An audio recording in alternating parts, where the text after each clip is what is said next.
Hello and welcome to this painting tutorial where today we're painting this sci-fi terrain in a bright purple and blue paint scheme.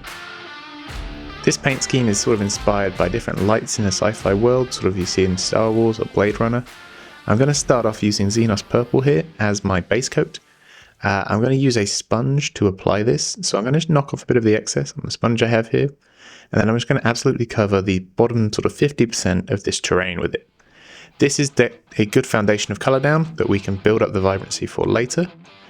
And the reason I'm using sponging here is because I don't have an airbrush, and so it's one of the quickest ways of applying paint that also ensures that I'm going to leave all the recesses nice and dark and shaded, which is going to give us that sort of contrast we want later on. I've just grabbed a dry brush here now, and I'm going to dry brush to fill in any sort of gaps I have where I can't quite get the sponge in, just to make sure I have a really solid layer of paint as the primary base coat for this. It doesn't have to be neat, it doesn't have to be tidy, it's going to be mostly covered up later on. It's just there to get that base coat down. So here's how it should look after that first layer of purple. Just a nice solid colour of Xenos Purple, and we'll go on to doing the blues now. So this paint scheme is using blues and purples, but you could do it with any paint combination. So I've got the Fang here now, and I'm going to apply this to the top 50% of the terrain. So as I say, you can do any colour combination for here. I really like blues and purples, and when you're sponging it on, it's important that we sort of mix the colours to help create a transition. So I do not mind about the blue going on the purple, or the purple going on blue, and vice versa. I think that's really important in creating sort of more unified look, where possibly it could be caused by sort of moonlight coming down and then city lights coming up, and that's why we're getting this paint effect. Once again, just grabbing a dry brush to fill in any gaps I've missed with the sponge, and we should have something that looks like this. So just the two colours for now, a nice combination of their look, and we'll start making it more vibrant. So I've got Thunderhawk blue here.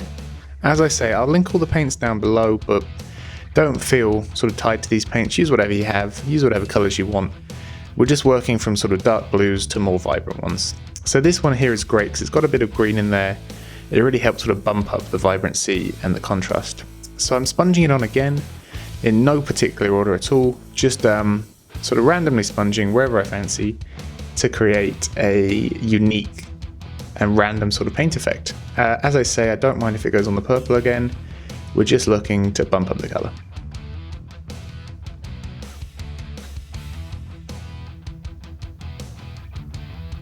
So hopefully after that stage it should look something along the lines of this. Now the next step is to get the purples coming up, and we're going to be using Magenta here by Vallejo Game Color. This is an utterly amazing paint. It is so vibrant, so full of pigment. I'm just going to pop some on my paper towel here because that helps me just work it into the sponge straight away without having to wash anything up basically, which is always ideal. So we're just going to take a little bit of this. As I say, it's a very vibrant colour, so you'll see it will sort of make a big impact straight away. And you can sort of add as much or as little as you want vibrant colours on this, but I've gone all out here, so I'm going to do quite a thick layer of this paint because I absolutely adore it.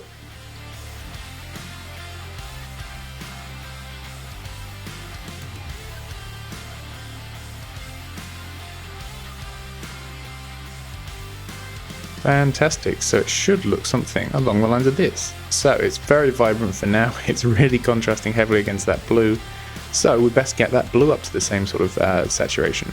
So I've got a blue-green paint here from model Vallejo as well. This matches that purple pretty well in terms of punch in your face of colour.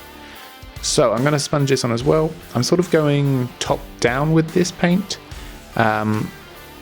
I've not tried hard to make this look like a sort of lighting effect, but I feel like it's ever so slightly more realistic to go top down, just to add a bit more contrast with our painting and to give the impact that it could possibly be a light source. So here's those two colours together. As you can see, they're very vibrant. So I'm going to add a Fenrisian Grey now, which is going to act as a highlight layer. So I'm going to dry brush this on. So we just want to get a little bit of this on our dry brush, and I'm just going to hit the edges, work my way around, hit the rivets, hit all the little details in this wonderful bit of terrain to sort of just help increase the paint job a bit, sell the details you can see from sort of 3 foot away. And I'm going to use this across both colours to help tie them together, make it a bit more cohesive, and I feel like it works quite nicely for both as a highlight. I'm doing this on the Volkus Terrain for Kill Team, but it could be done on any bit of terrain you've got in any paint combination. This is how we should look after that edge highlight. So you could absolutely call this done here. It's a really nice sort of paint scheme. It's going to stand out from everyone else's. But I'm just going to add a quick sponging of chrome metallic paint here by Vallejo Air.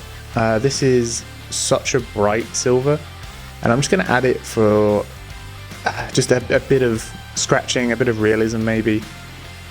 It does sort of take away from the OSL look of the paint job, but I quite like it, and I've started doing it across all of my terrain bits, so I feel like I need to continue. And this is the final product. So it's a very simple paint scheme. I think it took me about 15 minutes to do this bit of terrain. So you can really easily knock out quite a lot in an afternoon, and it uses no airbrush or any sort of fancy techniques. So I hope this helps you get your terrain painted. If you have any questions, please let me know down in the comments. Thank you so much for watching. This was my first time trying to make a painting tutorial, so I hope it was useful and made some sort of sense. Have a great day, guys. Thanks. Bye.